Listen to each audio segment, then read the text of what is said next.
লক্ষ হরিনামের ব্রত, আমি আশা করি তুমি আমার এই ব্রতে বিঘ্ন ঘটাবে না। তখন বলছো তুমি এখানে থাকবে না তো আমি থাকবো, তুমিই বলো আমি কি চলে যাবো এখান থেকে? তখন সর্প কি করলেন, হরিদাসে দেখুন হরিনামের কি গুণ। সর্প, বিষাক্ত সর্প আজকে সেই স্থান ত্যাগ করে হরিদাসকে স্থান দিয়ে গেল। বলো বাবা তুমি ভজন করো। ভজন করছে, হরিনাম করছে রাত্রি দিন, লক্ষ লক্ষ ভক্তবৃন্দ এসে উপস্থিত হচ্ছেন সেই স্থানে। এদিকে ওইখানের রাজা ছিল রাজা রামচন্দ্র খান, তার মাথায় আগুন লেগে গেল। ব্যাপার কি? বলে কোন এক ঠাকুর এসেছে, এসে হরিনাম কৃষ্ণ নাম করছে, সবাই তার দিকে দলে দলে ধেয়ে যাচ্ছে, এগুলো কি? বলেন ওই সাধুত্ব আমি দেখাচ্ছি। এই জগতে দেখবেন সাধুদের পিছনে অনেক খারাপ মানুষ লেগে থাকে সাধুত্ব নষ্ট করার জন্য। রাজা রামচন্দ্র খান, যার কাছে অনেকগুলো বেভুষ্য ছিল, 12 বনিতা, তাদের মধ্যে একজন হচ্ছেন লক্ষ হীরা, যিনি লক্ষ হীরাকে একত্রিত করলে যে জ্যোতি প্রদর্শন হয়, তদ্রূপ এক নারী নাম লক্ষ হীরা। লক্ষ হীরাকে ডেকে বললেন, লক্ষ হীরা, আমি সংক্ষেপে করে বলে যাব যেহেতু সময় শর্ট, তারপরে আমাদের একটু লীলা কথা কালকের বিশ্রাম আছে, ওখানেও তো প্রবেশ করতে হবে। বলছেন লক্ষ হীরা তুমি যাও, তুমি গিয়ে ওই সাধুত্বকে নষ্ট করে দাও। লক্ষ হীরা খুব সুন্দর সেজেগুজে গেলেন সেই বেনাপোলের জঙ্গলে, হরিদাসের কুটিরে গিয়ে দেখলেন হরিদাস নাম করছেন, কৃষ্ণ নাম করছেন, 3 লক্ষ বার নাম জপের ব্রত নিয়েছেন। 3 লক্ষ বার নাম জপ করে তবেই তুলসী পাতা গ্রহণ করবেন। তখন তিনি কি করলেন, লক্ষ হীরা গিয়ে গিয়ে বসে বসে অঙ্গভঙ্গি করছে, এত সুন্দরভাবে সেজেছে মনে হয় যেন সমস্ত জ্যোতি বেরিয়ে আসছে। হরিদাস দেখলেন লক্ষ হীরা এসেছে, তিনি তো বুঝতে পেরেছেন কেন এসেছে, ইশারায় বললেন মা বসো। বললেন মা বসো। বসে রইলেন লক্ষ হীরা। সারা রাত হয়ে যাচ্ছে, রাত চলে যাচ্ছে, হরিনাম কৃষ্ণ নাম করছে। হরিদাস ঠাকুর লক্ষ হীরার দিকে তাকাচ্ছেও না। লক্ষ হীরা ভাবছে এত সুন্দর করে সেজে গুজে আসলাম, আমার মনে হয় এত চাকচিক্য সাজ এই সাধুর মনে হয় ভালো লাগেনি। তাই সারা রাত পার হয়ে ভোর হয়ে গেল, তবু হরিদাসের সামনে বসে আছে লক্ষ হীরা। বলছে আমার সাজসজ্জা মনে হয় তার ভালো লাগেনি। বলে কালকে আমি সাধারণ বেশে সাধু বেশেই আসবো, সাধারণ বেশে আসবে। সকাল হয়ে গেলেও চলে গেল, গিয়ে বলল আজকে আমি পারিনি, 1 দিন 2 দিন 3 দিন, কোন দিন তুমি আমার ফাঁদে পড়বে না সাধু, আমিও দেখে নিব। কি করলেন, সমস্ত সেই রাজকীয় বেশ পরিত্যাগ করে সাধারণ বেশে গেলেন। সাধারণ বেশে গিয়েও নৃত্যগীত করছে, তার মতো অঙ্গভঙ্গি করছে, কিন্তু হরিদাস আজও বললেন মা বসো, ওই স্থানটাতে বসো, আমি তো ব্রত নিয়েছি মা, 3 লক্ষ হরিনাম না করে কারোর সাথে কথা বলতে পারবো না। তো আজকেরও দিন হাত পা বেগাতে বেগাতে নাচ গান করতে করতে চলে যাচ্ছে, রাত্রি চলে যাচ্ছে। হরিদাস লক্ষ হীরার দিকে তাকাচ্ছেও না ভুলে। বললেন ব্যাপার কি, গতকালকে তো বেশি করে সেজেছিলাম, আজকে তো বেশি সাজিনি, তবে আজকেও কেন তাকাচ্ছে না, এখন কি করা যায়? বললেন এখন কি করব, রাত হয়ে গেল। বললেন কালকে আমি সাধুর মতোই সেজে আসব, সাধুর মতোই তিলক মালা দিয়ে পরিধান করে সেজে আসব। পরের দিন সাধুর মতোই সেজে আবার আসলেন 3য় রজনীতে হরিদাসের কাছে লক্ষ হীরা। আসা মাত্রই হরিদাস বলছে মা বসো, তুমি 2 দিন যাবত এসেছো মা, আমি তো লক্ষ নাম 3 লক্ষ নাম পূর্ণ না হতে তোমার সাথে আমি কথা বলতে পারছি না, তবে তুমি যে মনোবাসনা নিয়ে এসেছো মা, তোমার মনোবাসনা পূর্ণ হবে, আমার নাম সংখ্যাটা পূর্ণ হোক, তারপরে আমি তোমার মনোবাসনা পূর্ণ করব। এইবার লক্ষ হীরা বলছে এই তো লাইনে এসেছে সাধু, আমার মনোবাসনা পূর্ণ করবে এই আশাই তো বসে আছি। তো আজকে রাত্রে হরিনাম করছে, হরিদাস হরিনাম করছে, লক্ষ হীরাও মাঝে মধ্যে বলছে হরি বল হরি বল হরি বল হরি বল। দেখুন সঙ্গ, নববিধা ভক্তির মধ্যে কি বলা হয়েছে, প্রথমে শ্রবণম, শ্রবণ করো, শ্রবণ করতে করতে কি স্বভাবের পরিবর্তন হয়ে যাবে। নববিধা ভক্তির মধ্যে প্রথমেই বললেন শ্রবণম। এই যে শ্রবণ করতে করতে দেখুন সাধু সঙ্গ করতে করতে 3 দিনের মধ্যে পরিবর্তন। যে কিনা হিন্দি গান গাইতো বিভিন্ন অঙ্গভঙ্গি করে সে আজকে বলছে হরি বল, হরে কৃষ্ণ কৃষ্ণ কৃষ্ণ হরে হরে, হরে রাম রাম রাম হরে হরে। বলছে কি ব্যাপার, আমি কেন বলছি হরি নাম কৃষ্ণ নাম? এই সাধুর নাম তো দেখছি আমার মুখ দিয়ে বেরিয়ে যাচ্ছে নিজের অজান্তে। এটাই হচ্ছে সাধু সঙ্গের গুণ বাবা। আপনি না বললেও হরি আপনাকে দিয়ে কখন যে তার নাম বলাবে আমরা কেউ জানি না। তাই বলছেন হরি বল, হরি বল বলছে। রাত ভোর হয়ে গেল। হরিদাস বলছে ও মা, তুমি 3 দিন যাবত এসেছো মা, আমি তো তোমার সাথে কথা বলতে পারলাম না। বলছে বাবা, হরিদাসের হরিনাম শুনতে শুনতে লক্ষ্যহীরার পরিবর্তন। বলছে এবার বলো তোমার মনোবাসনাটা কি? বলছে বাবা, যে মনোবাসনা নিয়ে আমি এসেছিলাম সেই মনোবাসনা এখন আর নেই। 3 দিন আমি খুব খারাপ মনোবাসনা নিয়ে এসেছিলাম। আজকে প্রাতকালে আমার মধ্যে এমন পরিবর্তন হয়েছে। বলছে আমার মধ্যে পরিবর্তন এসেছে। আমি যে আশা নিয়ে এসেছিলাম সেই আশা নিয়ে আসিনি। আজকে তুমি আমাকে হরিনামের দীক্ষা দিয়ে আমাকে উদ্ধার করে নাও বাবা। বললেন মারে আমি জানি তুই এজন্যই এসেছিস। বলে আমি ইচ্ছে করে আসিনি, রাজা রামচন্দ্র খা যে আমাকে ধন দৌলত টাকা পয়সা দিয়ে তার কিনে রেখেছে, তার দাসী করে রেখেছে, সে আমাকে পাঠিয়েছে। বলে হ্যাঁ, রাজা রামচন্দ্র খায়ের কাছ থেকে তোমাকে উদ্ধার করার জন্যই তো আমি এখানে আছি। আমি তো জানি সবই, নতুবা কবেই তো চলে যেতাম এই বেনাপোলের জঙ্গল থেকে। বলছে এখন তুমি আসনি, তোমাকে কৃষ্ণ, তোমাকে ভগবান তোমাকে এই স্থানে পাঠিয়ে দিয়েছে, তুমি এসেছো, এবার সমস্ত কিছু ফিরিয়ে দিয়ে আসো। রাজা রামচন্দ্র খাকে এ পর্যন্ত জানিয়েছো তার কাছ থেকে সমস্ত ধন দৌলত তাকে ফিরিয়ে দিয়ে আসো। সমস্ত ধন দৌলত ফিরাতে গেলেন। রাজা রামচন্দ্র খা বলছে না আমি নেব না। বলছে রাজা রামচন্দ্র খা তুমি এতকাল আমাকে ভোগ করেছো, যা দিয়েছো আমি সমস্ত ধন সম্পদ তোমার চরণে দিয়ে যাচ্ছি, তুমি আমাকে মুক্তি দাও। আমি যে হরিনামের কাঙালিনী হয়ে হরিদাসের চরণে আশ্রয় নিয়েছি। তখন কি করলেন, রাজা রামচন্দ্র খাকে সমস্ত সম্পত্তি দিয়ে তিনি চলে আসলেন বেনাপোলের জঙ্গলে। এসে বলছে বাবা তুমি আমাকে দীক্ষা দাও। বলছে মা, এই ঘরের এই বৃক্ষের নিচে বসে বসে এই তুলসী প্রদক্ষিণ করতে থাকো। আর হাতে ধরিয়ে দিলেন হরিনামের মালা, গলায় পরিয়ে দিলেন তুলসী মালা। বললেন এই নাম করতে থাকো। এই নাম করতে করতেই একদিন, নাম করতে করতেই দেখবে একদিন নামই এসে তোমার সম্মুখে ধরা দিবেন। জয় জয় নিতাই গৌর প্রেমানন্দে হরি বল। হৃদয় গৌর হরি বল। তোমার কাছে ধরা দিবেন আমি এসে, তুমি নাম করতে থাকো। তখন থেকে হরিদাসের কথা শুনে সে হরিনামে দীক্ষা পেয়ে আজকে বেভূষ্যে 12 বনিতা, তিনিও আজকে হরিনাম কৃষ্ণ নাম করছে। সেই আগের সমস্ত কিছু ভুলে গিয়েছে। বলে দেখো বাবা, এটাই তো সাধু সঙ্গের মহিমা, শ্রবণের মহিমা, কৃষ্ণ নাম শ্রবণ করার মহিমা। আগামীকালে কৃষ্ণ নাম শ্রবণ করব। এই দেহের স্বভাব যদি পরিবর্তন না হয়, এই কৃষ্ণ নাম করতে করতে, সাধু সঙ্গ করতে করতে আমাদের কি হবে, এই স্বভাবের পরিবর্তন হয়ে যাবে। তো হরিদাস কি করলেন, এই বলে তিনি চলে গেলেন অন্যদিকে গোবিন্দের নাম প্রচার করতে করতে। এই লীলাটা অনেক বড় লীলা, যদিও এই লীলাটা আমি সংক্ষেপ করে নিয়ে আসছি। হরিদাস গোবিন্দের সাথে এদিকে আমার মহাপ্রভু ডেকে আনলেন নবদ্বীপ বিহারী গৌরাঙ্গ মহাপ্রভুকে। বলেন তুমি যদি না আসো এবার ধরাধাম যে পাবে পরিপূর্ণ, তোমাকে আসতেই হবে। হুঙ্কার দিয়েছিলেন। বলে বহুকাল অশ্রু ঝরিয়েছি, আর নয়, এবার হুঙ্কার দিয়ে বলছি তুমি আসবে কি না। বৈকুণ্ঠের আসন টলে গেল হুঙ্কারে মহাদেবের। যিনি মহাদেব তিনিই তো অদ্বৈত প্রভু।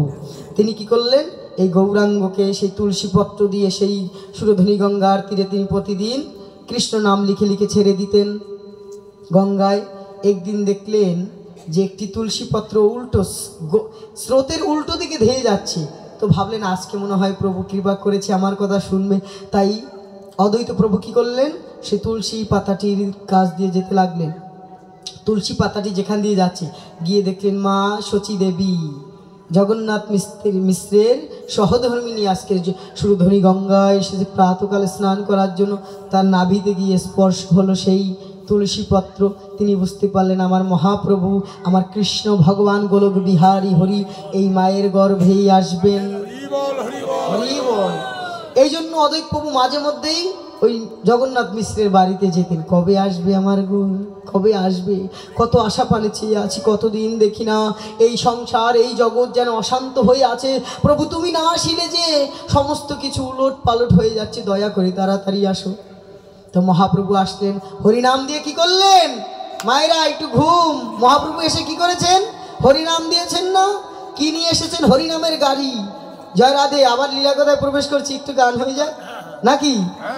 এলো রে চৈতন্যের গাড়ি সোনার নদিয়ায়, এলো রে চৈতন্যের গাড়ি সোনার নদিয়ায়। আরে রাই কোম্পানির জংশন হইল, রাই কোম্পানির জংশন হইল শ্রীভাষের আঙিনায়। ও ভাই সাহাবারির আঙিনায় ভাই, আঙিনায় ভাই, আঙিনায়। এলো রে চৈতন্যের গাড়ি সোনার নদিয়ায়, এলো রে চৈতন্যের গাড়ি সোনার নদিয়ায়। কোথায় আসলো? একটু হাতে তালি। অনেকে ঘুম পাচ্ছে, বুঝতে পেরেছি ব্যাপারটা। এলো রে চৈতন্যের গাড়ি সোনার নদিয়ায়, এলো রে চৈতন্যের গাড়ি সোনার নদিয়ায়। রাই কোম্পানির জংশন কোথায়? তালে থাকতে হবে। বললেন শ্রীভাষ আঙিনায়। শ্রীভাষ আঙিনাটা কোথায়? শ্রী, শ্রী শব্দের অর্থ হচ্ছে সুন্দর, বাস শব্দের অর্থ হচ্ছে বাসস্থান। যার দেহটা শ্রীবাস সুন্দর হয়েছে, তার হৃদয়ের মাঝে কি করবেন? গৌরাঙ্গ মহাপ্রভু বিরাজ করবেন। বললেন কি সেই গাড়ি চালায় কে? বললেন শ্রী অদ্বৈত ইঞ্জিনিয়ার। আরে নিত্যানন্দ টিকিটি মাস্টার, শ্রী অদ্বৈত ইঞ্জিনিয়ার। নিত্যানন্দ টিকিটি মাস্টার, শ্রী অদ্বৈত কি ইঞ্জিনিয়ার। শক্তি, শক্তি সঞ্চারিত করে দিচ্ছেন ইঞ্জিনিয়ার। সমস্ত কল কবজা ঠিক করে দিবেন বাবা। ঠিক, তার জন্য চাই কি শক্তি। আর শক্তি তত্ত্বই হচ্ছে কি শ্রী অদ্বৈত ইঞ্জিনিয়ার। আর নিত্যানন্দ, তালটা ধরে রাখো, নিত্যানন্দ টিকিট মাস্টার। টিকিটটা লিখে দেয় কি বাবা? ভগবানকে পাওয়ার জন্য গুরুদেব। শ্রী গুরুদেবই হচ্ছে কি নিতাই চাঁদ, অপার করুণাময়।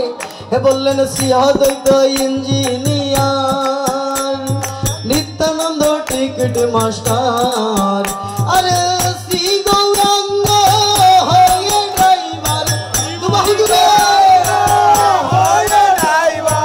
আর শ্রী গৌরাঙ্গ হয়ে ড্রাইভার, সেই গাড়ি চালায়, দেখো সেই গাড়ি চালায়। এলো রে চৈতন্যের গাড়ি সোনার নদিয়ায়, এলো রে চৈতন্যের গাড়ি সোনার নদিয়ায়। নাই রাই কোম্পানির জংশন হইল, রাই কোম্পানির জংশন হইল, রাই কোম্পানির জংশন হইল শ্রীভাষের আঙিনায়। এলো রে চৈতন্যের গাড়ি সোনার নদিয়ায়, এলো রে চৈতন্যের গাড়ি সোনার নদিয়ায়। এই গাড়িতে কারা উঠবে বাবা? বলছেন কারা উঠতে পারবে এই গাড়িতে? মহাপ্রভুজি গাড়ি এনেছেন, নামের গাড়ি। কারা উঠতে পারবেন? কারা উঠেছেন? ফার্স্ট ক্লাসের যাত্রী হয় 6 জন। কয়জন? কয়জন মনে আছে তো? প্রথমে গিয়েছিলাম। ফার্স্ট ক্লাসের যাত্রী হয় 6 জন। আর ছিজিবিছির রঘুনাথ ভট্ট, রঘুনাথ দাস, গোপাল সনাতন, গোপাল সনাতন। আরে ফার্স্ট ক্লাসের যাত্রী হয় 6 জন।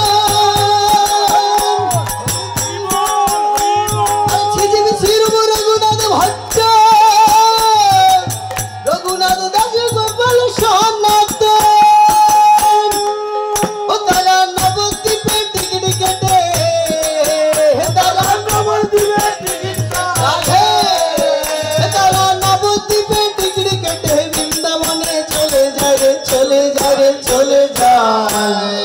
এলো রে চৈতন্যের গাড়ি সোনার নদিয়ায়, এলো রে চৈতন্যের গাড়ি সোনার নদিয়ায়। আরে রাই কোম্পানির জংশন হইল, রাই কোম্পানির জংশন হইল, রাই কোম্পানির জংশন হইল শ্রীভাষের আঙিনায়, শ্রীভাষের আঙিনায়। এলো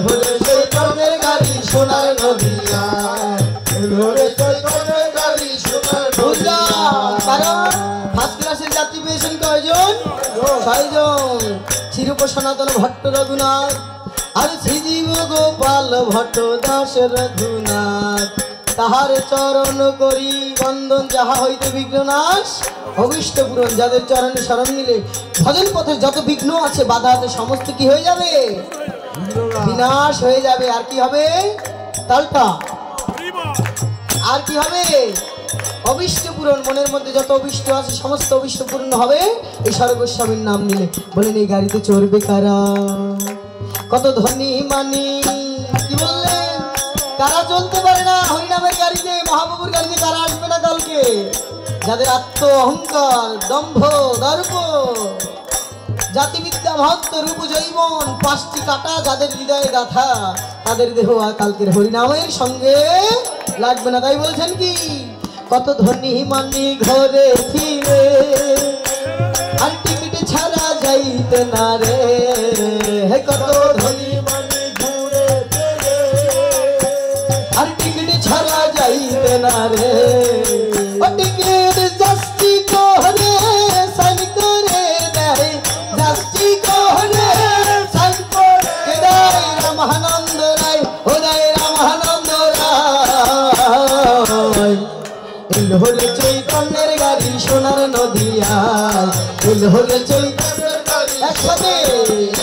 আর রাই কোম্পানির জংশন হইল, রাই কোম্পানির রাইগর হরিবল হরিবল জংশন হইল শ্রীভাষের আঙিনায়। এলোরে চৈতন্যের গাড়ি সোনার নদিয়ায়, এলোরে চৈতন্যের গাড়ি সোনার নদিয়ায়। বলিয়ে বৃন্দাবন বিহারী লাল কি, রাধা রানী কি, ভক্তবৃন্দ কি। আনন্দ লাগছে কি? ঘুম আসছে না তো? শেষ দিন তো বাবা, আর কবে আপনাদের সাথে দেখা হয় না হয়তো আনন্দ নাই করে যাই নাকি? জীবন বেলার কতগুলো দিন চলে যাচ্ছে সে হিসেব নেই, অথচ পাঠের আসরে আসলেই সময়ের হিসাব আমরা আনি। তা কি বললেন? যাদের ধনী মান, যাদের মানের গর্ভ আছে, অভিমান আছে, তারা মহাপ্রভুর যে গাড়ি নিয়ে এসেছেন হরিনামের গাড়ি কালকে আসছে, উঠবেন তো? রাধে রাধে, উঠবেন তো? হরিনামের গাড়িতে উঠতে হবে। আর যদি মান অভিমান থাকে বাবা, ভালো একখানা শাড়ি পরেছি, গিয়ে বসবো হোগলার মধ্যে, ভালো দেখায়, কোটটাই পরে এসেছি, এখানে বসলে আমার প্রেস্টিজটা থাকে? বলে তারা মানি ধনী, কত ধনী মানি, তারা কোনোদিন সেই হরিনামের গাড়িতে উঠতে পারবে না। যারা কাঙাল, কৃষ্ণ প্রেমের কাঙাল, তারাই উঠতে পারবে। আর সেই কাঙাল ছিলেন কি? আমার হরিদাস। তাই হরিদাস কি করেছেন? শেষের দিকে চলে যাই, হ্যাঁ সময় তো শর্ট। বলুন যখন ঢুকছে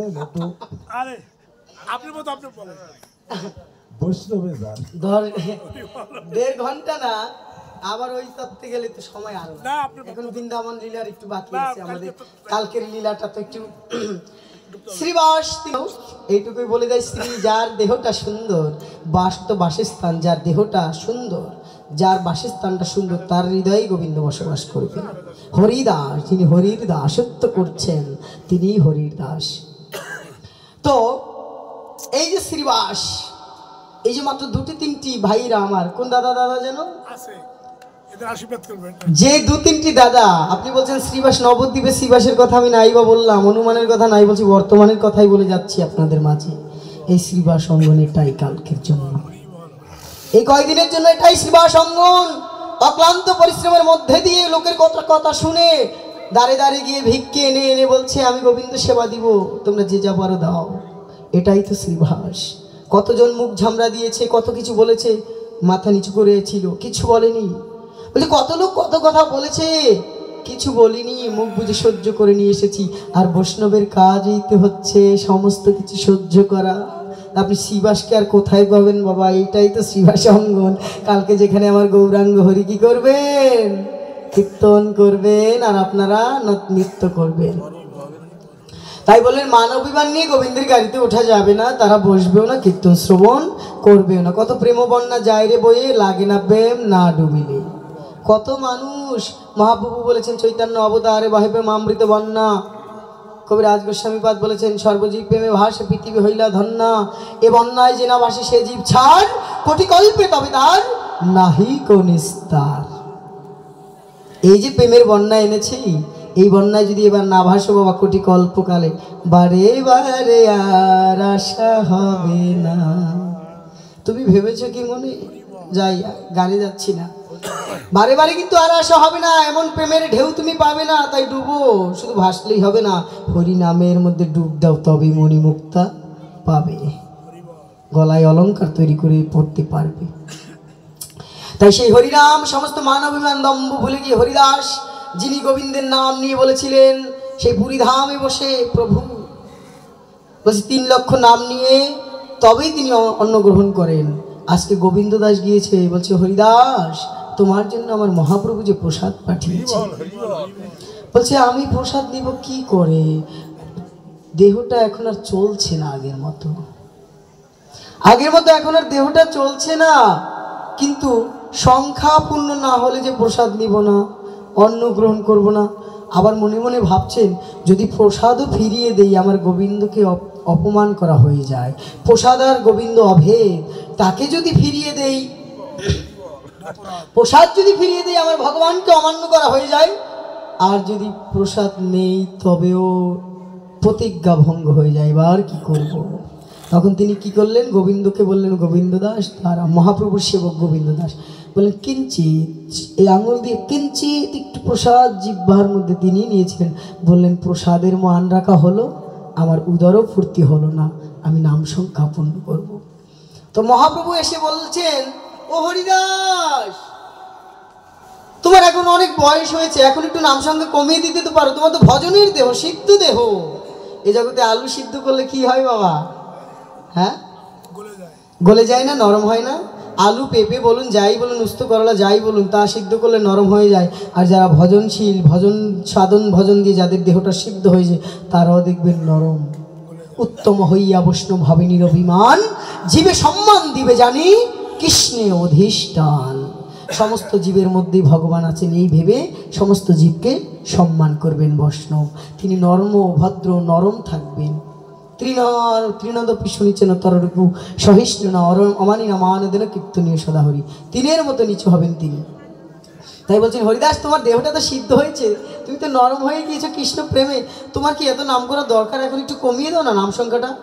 বলছে প্রভু নাম সংখ্যা তো কমাতে পারছি না, তবে হাতটা ধরে বলছে আমার একটা মনোবাসনা তুমি পূর্ণ করবে।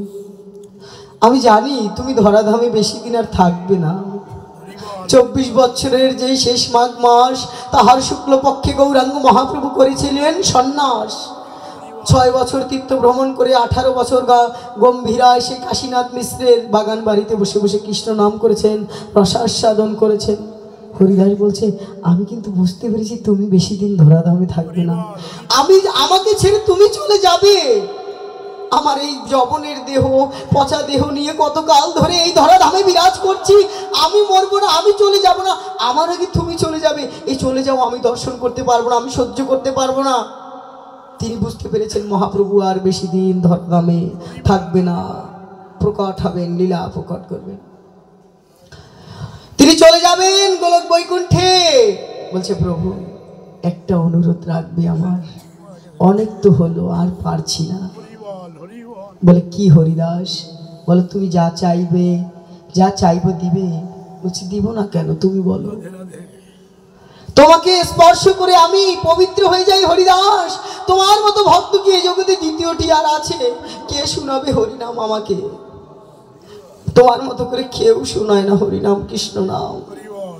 বলছে হরিদাস, বলছে প্রভু অন্তিমকাল যেদিন এই দেহ থেকে প্রাণ পাখি চলে যাবে, সেদিন আমি যেন তোমার চরণ যুগল, তোমার চরণ যুগল বক্ষের মধ্যে রেখে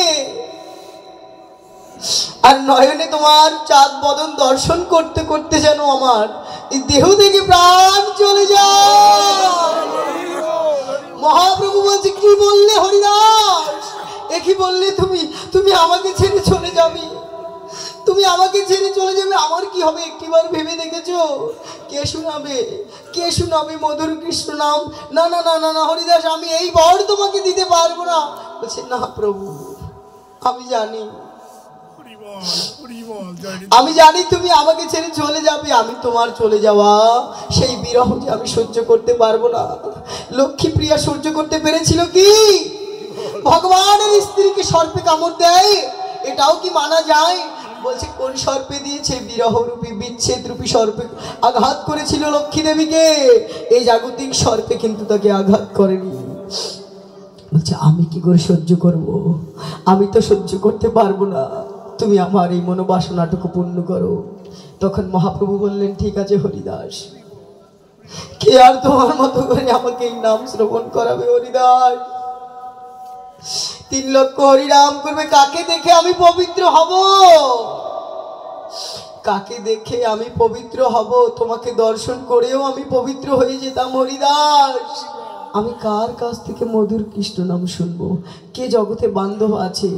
এই জগতে তারাই তো বান্ধব যারা হরিবাসরে ডেকে নিয়ে আসে, কৃষ্ণ নাম শোনার জন্য ডেকে নিয়ে আসে, তারাই তো পরম বান্ধব। সে যদি চলে যায়, তার বিরহে কি আর বেঁচে থাকা যায়? কৃষ্ণ ভক্ত বিরহ বিনু দুঃখ নাহি আর। হরিদাসকে বলছেন ঠিক আছে, তুমি যেহেতু চলেই যেতে চাও, তোমার মনোবাসনা পূর্ণ হবে।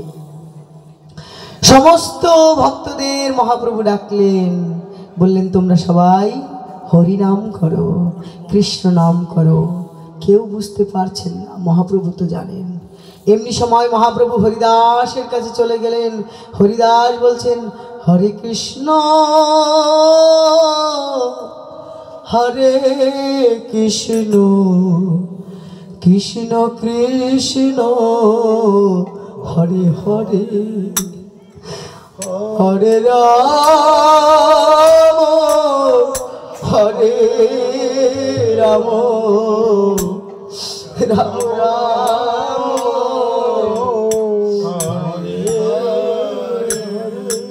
হরে কৃষ্ণ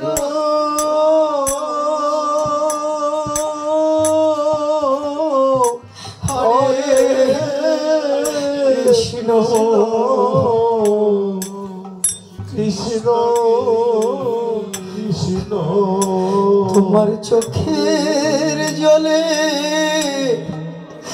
পদছে আমার পিছল হয়ে যায়।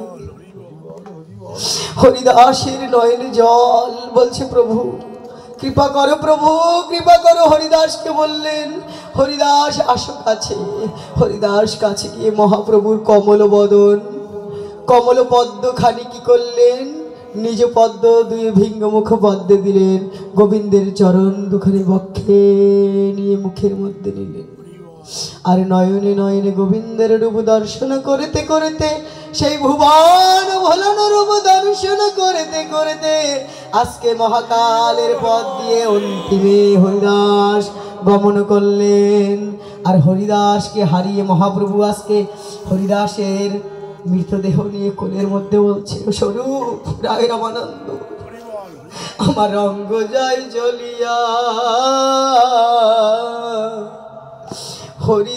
হরিদাসের মৃত দেহ আমায় যায় ছাড়িয়া। কি করিব, কোথায় যাব, কার কাছে শুধাব? এই মধুমাকা হরিনাম আমি কার কাছে শুনিব? তোমরা আস্তে আস্তে বালু দাও আমার হরিদাসের মুখে বদনে। বলছে আস্তে আস্তে বালু দাও আমার হরিদাসের বদনে, অঙ্গে যেন ব্যথা না লাগে। এই বদন দিয়ে আমাকে নাম শুনিয়েছে, সেই হরিদাস আজকে আমাকে ছেড়ে চলে যায়। কে শোনাবে মধুর বলি? কার কাছে গিয়ে কৃষ্ণ নাম আমি শুনবো? আমার পরম বান্ধব যে চলে গেল বাবা। তাই মহাপ্রভু আজকে সেই হরিদাসের কৃতকার্য সমর্পণ করে দাঁড়ে দাঁড়ে গিয়ে ভিক্ষে করছে। বলে দাও দাও তোমরা ওগো নগরবাসী আমায় ভিক্ষা দাও গো নগরবাসী। আমি আমার হরিদাসের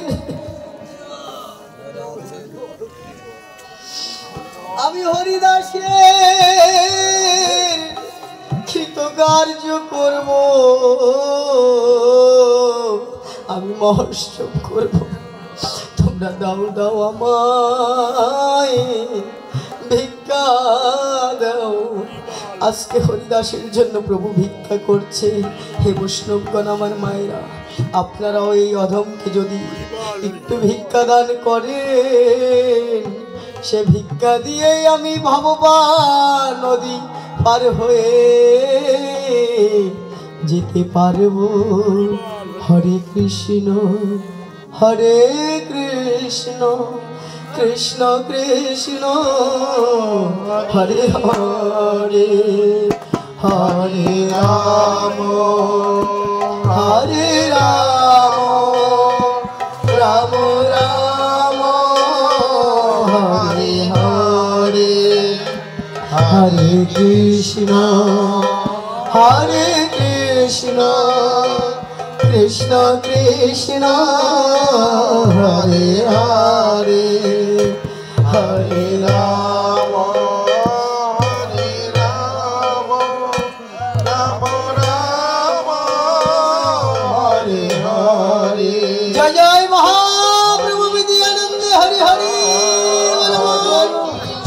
জয় জয় হৃদয় গৌরানন্দে হরি হরি বলে। ভক্ত যদি হতে হয় বাবা হরিদাসের মতো হও, হরির দাসত্ব করো, জীবনে জৈবন দেহ মন প্রাণ দিয়ে যদি ভালোবাসতে পারো, তবেই তো হরি তোমাকে তার করে নিবে। হরিদাস ঠাকুর কি, রামাচার্য হরিদাস কি। আমাদের ভাগবতীয় কথা এখনো বিশ্রামে যায়নি, আপনারা বসুন কৃপা করে। জয় রাধে। আরেকটুর মধ্যে আমরা বিশ্রামে চলে যাচ্ছি। আমরা গতকালকের যে লীলায় ছিলাম, সে লীলা থেকে একটু শ্রবণ করে আমরা বিশ্রামে চলে যাব, তবে কেউ উঠবেন না। জয় রাধে। মহাপ্রভু কি, ভক্ত হরিদাস কি, ভক্তবৃন্দ কি, হরি বল। কেউ উঠবেন না, আমাদের লীলা এখনো বিশ্রামে যায়নি। ভাগবতীয় কথা বলিয়ে বৃন্দাবন বিহারী লাল কি। সবাই মিলে জয় জয় রাধা কৃষ্ণ প্রেমানন্দে হরি হরি বল।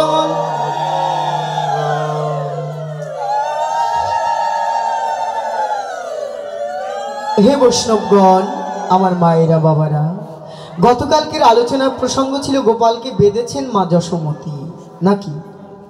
গোপালকে মা যশোমতী বেঁধেছেন। অখিল নিখিল বিশ্ব ব্রহ্মাণ্ডের অধিকর্তা, তাকে কি বাধা যায়? বাধা যায় না। তাহলে মা কিভাবে বাঁধলেন?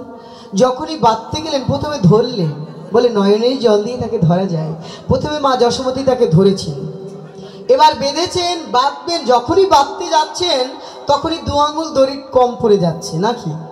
এই 2 আঙুল দড়ির কেন কম পড়ে যায়? আর বেশি পড়লো না, কমও পড়লো না, 2 আঙুল দড়ি কেন? মহাজন জানিয়ে দিলেন এই 2 আঙুলই তো তত্ত্ব। 1 আঙুল হচ্ছে ভক্তের সাধনা, আরেক আঙুল হচ্ছে ভগবানের করুণা। ভক্ত তার সাধনার সিঁড়ি বেয়ে বেয়ে উপরে উঠবে, আর ভগবান তার করুণার সিঁড়ি বেয়ে বেয়ে নিচে নামবে, আর মিলন হবে ভক্ত আর ভগবানের। এই 2 আঙুল, ভক্ত তার সাধনার সিঁড়ি বেয়ে উপর দিকে উঠবে, ভগবান করুণার সিঁড়ি বেয়ে নামবে। এখানে একটা মজার ঘটনা কি বাবা, দামোদর অষ্টকম যখন আমরা কীর্তন করি, সেখানে শেষে দেখবেন